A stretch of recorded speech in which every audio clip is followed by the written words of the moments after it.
사자소학에서 인성을 배웁시다. 사자소학은 조선시대 어린이에게 한자를 가르치기 위해 중국의 소학을 바탕으로 4글자씩 묶어 엮은 책입니다.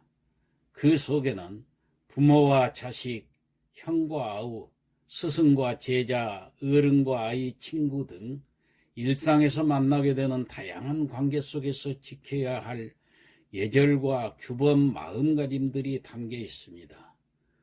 또한 자신을 어떻게 다스리고 가꾸어 나가야 할지도 알려줍니다. 사자소학은 어려운 공부가 아니라 생활 속에서 배우는 작은 철학입니다. 이 때문에 시대와 상관없이 사람이 갖추어야 할 기본적인 도리가 담겨 있고 예의가 담겨 있습니다. 읽으면서 바로 써먹는 사자소학을 자라나는 자녀들과 함께 크게 소리내어 읽고 한자의 음과 뜻을 확인하게 되면 산 지식이 될 뿐 아니라 나의 일상이 그대로 담겨져 더욱 공감할 수 있고 그 안에서 나는 어떤 마음가짐으로 생각하고 행동해야 할지 깊이 생각하면서 작은 철학을 얻게 됩니다. 온 가족이 함께 시청하면서 화목한 가정을 만들어 가시기 바랍니다. 참고 1. 모든 한자는 훈운 관계로 이루어져 있습니다. 2. 훈이란 한자의 풀이를 말하고 음은 발음을 말합니다.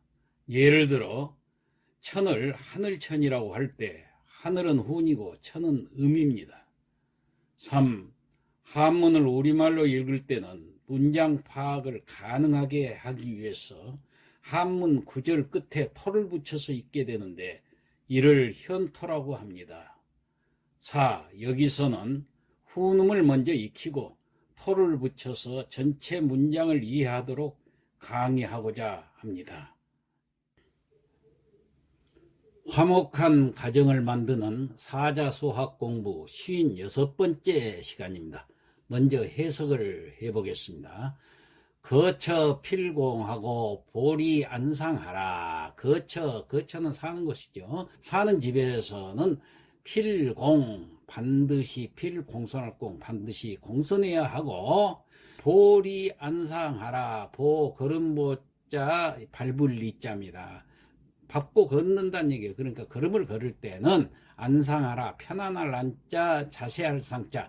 편안하고 자세하게 하라는 것은 조심하라는 거예요. 여기 디딜 땐가 안 디딜 땐가 잘 살펴보라는 그런 뜻이 되겠습니다. 작사 모시하고 출언 고행하라. 작사 일을 할 때는 그 말이에요. 자, 지을 짝자 일사자 일을 짓는다는 것은 일을 할 때는 모시하라. 꾀할 모자 처음 시자 처음에 잘 꾀해라 그 말이에요. 계획을 잘 세우라는 얘기예요. 처음에 잘할 것을 생각하고 출은 고행하라. 출 나갈 출자 말 출자 말을 나간다는 것은 말을 할 때는 그 말이에요. 말을 할 때는 고행 돌아볼 곳자 행할 행자 돌아봐야 한다는 거예요. 뭘 돌아보냐? 행할 행자 행할 것을 돌아봐야 돼. 그러니까 행동을 돌이켜 봐야 한다.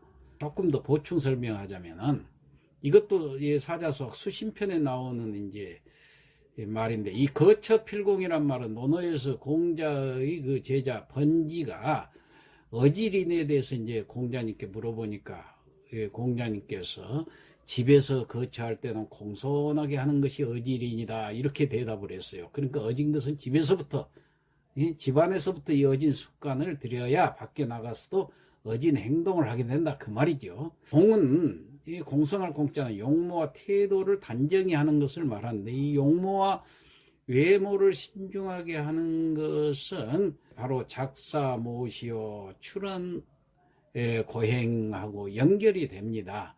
다시 말해서 일을 할 때는 시작을 잘 계획하고 말을 할 때는 행실을 돌아보라는 얘기 이런 행실이 공손해야 돼요. 말을 할 때나 일할 때나. 이 중에서 특히 출언 고행에 대해서는 다음과 같은 고사가 있습니다.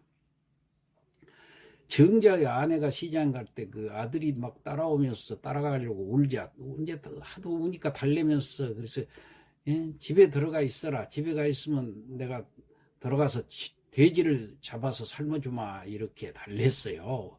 우선 울지 않게 하려고, 집에 들어가 있으라고, 따라오지 말고. 그래가지고 이제 이 증자 아내가 시장을 잘 보고 집으로 돌아오니까 증자가 돼지를 잡으려고 하거든요. 아내가 깜짝 놀라서 말했어요. 아니, 나는 아이를 달래려고 그냥 했던 말인데 돼지를 진짜로 잡다니요. 그러니까 증자가 대답을 했어요. 아이는 장난으로 말할 상대가 아니요. 아이는 아는 것이 없기 때문에 부모가 하는 대로 배우고 가르침을 받는데, 지금 아이를 속이면 이 아이에게 거짓말을 가르치는 것하고 다름이 없지 않겠소. 어미가 자식을 속이면 아이는 어미를 믿지 않게 될 것이고 올바른 가르침이 아니오. 그러자 할 말이 없어진 증자가 아내가 입을 다물었다고 그래요. 증자는 결국 돼지를 잡아 삶아서 자식을 먹였다고 합니다. 자, 부모의 행동이 바로 아이들의 본보기가 된다는 교훈을 이 고사를 통해서 다시 한번 깨닫게 합니다. 자, 이어서 훈음을 익혀보도록 하겠습니다. 살, 거, 고, 저, 반드시 필, 공손할 공, 걸음보, 밟을리, 편안할 안, 자세할 상, 일할 작, 일사, 꾀할 모, 처음시, 날출, 말씀은 돌아볼고 행할 행. 자, 마지막으로 성독을 하겠습니다. 따라서 해보세요. 거처 필공하고 보리 안상하라. 거처할 때는 반드시 공손히 하고 걸을 때는 편안하고 조심해야 한다. 작사 모시하고 출언 고행하라. 일을 할 때는 처음에 잘할 것을 생각하고 말을 내뱉고는 행동을 돌이켜 봐야 한다. 이상 마치겠습니다.